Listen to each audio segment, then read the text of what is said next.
الحمدللہ رب العالمین والصلاة والسلام علی سید الانبیاء والمرسلین اما بعد فاعوذ باللہ من الشیطان الرجیم بسم اللہ الرحمن الرحیم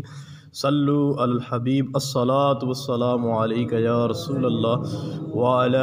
آلک واصحابک یا حبیب اللہ الصلاة والسلام علیک یا رسول اللہ وعلی آلک واصحابک یا نبی اللہ۔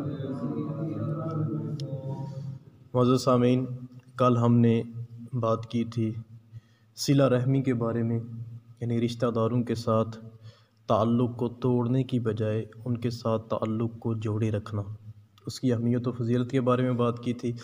اگر اتنی واضح نصیحت کے بعد اگر کوئی بندہ پھر بھی اپنے رشتہ داروں کے ساتھ قطع تعلقی کرتا ہے، صلہ رحمی تعلق کو جوڑنا اور قطع تعلقی تعلق کو ختم کرنا، چھوٹی چھوٹی بات کے اوپر کل بھی بتایا تھا کہ برسوں لوگ ایک دوسرے سے بات کرنا تک چھوڑ دیتے ہیں۔ تو آج ہم نے پڑھنا ہے قطع تعلقی کے بارے میں، یعنی اس کے بارے میں کتنی وعید ہے کہ جو بندہ چھوٹی چھوٹی باتوں کو وجہ بنا کے کئی سال تک اپنے مسلمان بھائیوں کے ساتھ گفتگو اور بات چیت کے معاملے کو ترک کر دیتا ہے، چھوڑ دیتا ہے۔ غلط فہمی کا پیدا ہو جانا یہ کوئی بڑی بات نہیں ہے۔ غلط فہمی کی وجہ سے اگر بندہ قطع تعلقی کر بھی لیتا ہے تو اس کی شریعت نے ایک لمٹ رکھی ہے، اور وہ لمٹ صرف 3 دن ہے۔ حدیث مبارکہ ہے، نبی کریم صلی اللہ علیہ وآلہ وسلم نے ارشاد فرمایا، حضرت ابو ایوب انصاری رضی اللہ تعالیٰ عنہ اس حدیث کے راوی ہیں، آپ فرماتے ہیں کہ کسی مسلمان کے لیے یہ جائز نہیں ہے کہ وہ اپنے مسلمان بھائی سے 3 دن سے زیادہ بات چیت کو چھوڑے رکھے، یعنی 3 دن کے اندر اگر معاملات بگڑ رہے ہیں تو گفتگو میں بات چیت کرنے میں ابتدا کر لینی چاہیے۔ اور نبی کریم صلی اللہ علیہ وسلم نے ارشاد فرمایا، اگر 3 دن گزر جائیں اس کے بعد، یہ حدیث ہے اور صحیح حدیث ہے، اس بندے کی موت واقع ہو جائے جس نے اگر کسی اپنے رشتہ دار کے ساتھ یا اپنے کسی عزیز کے ساتھ قطع تعلقی کر رکھی تھی، قطع تعلقی کی حالت میں اگر اس کو موت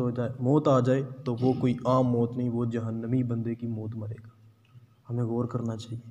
ہم نے کتنے لوگوں کے ساتھ چھوٹی چھوٹی باتوں کی وجہ سے بالکل اپنا جو معاملہ ہے، اللہ نہ کرے اگر ہمیں اسی حالت میں موت آ گئی تو حدیث مبارکہ کے بقول ہم پھر عام موت نہیں، جہنمی شخص کی موت مریں گے۔ تو نبی کریم صلی اللہ علیہ وسلم نے ارشاد فرمایا، ان دونوں میں سے بہتر وہ ہے جو سلام میں ابتدا کر دیتا ہے، یعنی 2 بندے ناراض ہیں تو ان دونوں میں بہتر وہ ہے جو جا کے سلام کے اندر کیا کرتا ہے، پہل کر دیتا ہے۔ اگر اگلا بندہ اس سلام کا جواب دے دے تو نبی کریم صلی اللہ علیہ وسلم نے ارشاد فرمایا، اجر میں دونوں برابر کے شریک ہو جائیں گے، لیکن اگر اگلا بندہ جواب نہیں دیتا اپنی کم علمی یا جہالت کی وجہ سے، تو پھر یہ جو بندہ سلام کر رہا ہے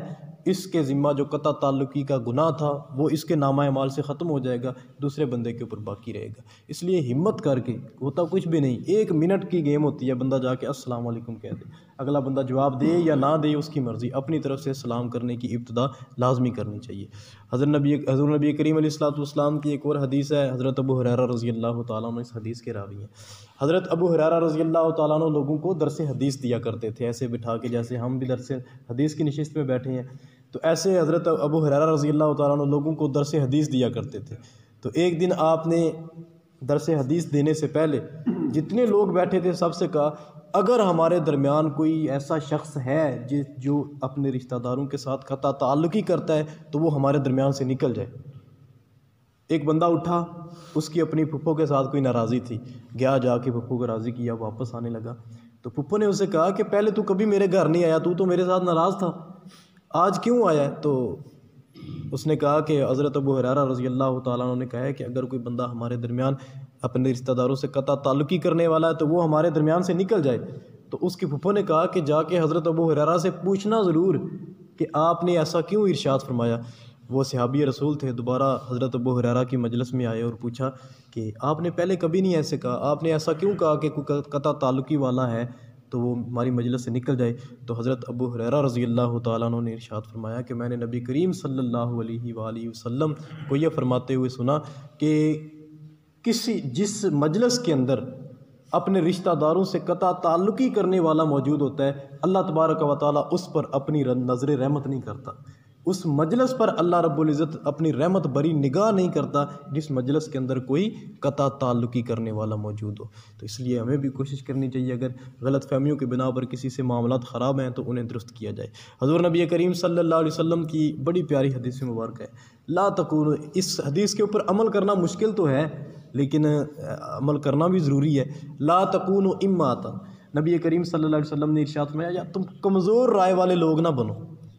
ارے کمزور رائے والے لوگ کون ہوتے ہیں؟ نبی کریم علیہ السلام نے ارشاد فرمایا کمزور رائے والے لوگ وہ ہوتے ہیں جو کہتے ہیں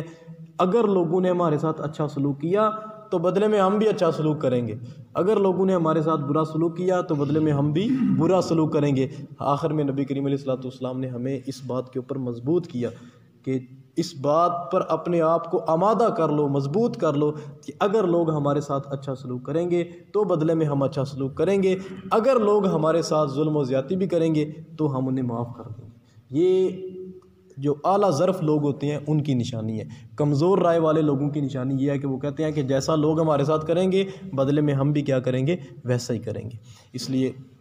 کل اور آج کا جو درس حدیث ہے، کل ہم نے پڑھا صلہ رحمی کے بارے میں، وہ کتنی فضیلت تھی اس کی، اور آج ہم نے پڑھا قطع تعلقی کے بارے میں کہ اگر کوئی فضیلت صلہ رحمی کی جانتے ہوئے بھی قطع تعلقی کرتا ہے تو اس کے لیے کتنی سخت وعید ہے۔ اللہ تبارک و تعالی ہمیں رشتوں کو جوڑے رکھنے کی توفیق عطا فرمائے اور قطع تعلقی سے اللہ تبارک و تعالی ہمیں محفوظ و مامون فرمائے۔ اللہ تعالی ہم سب کو جو چند ایک گزارشات کی ان پر عمل کی توفیق عطا فرمائے۔ واخر دعوانا ان الحمد للہ۔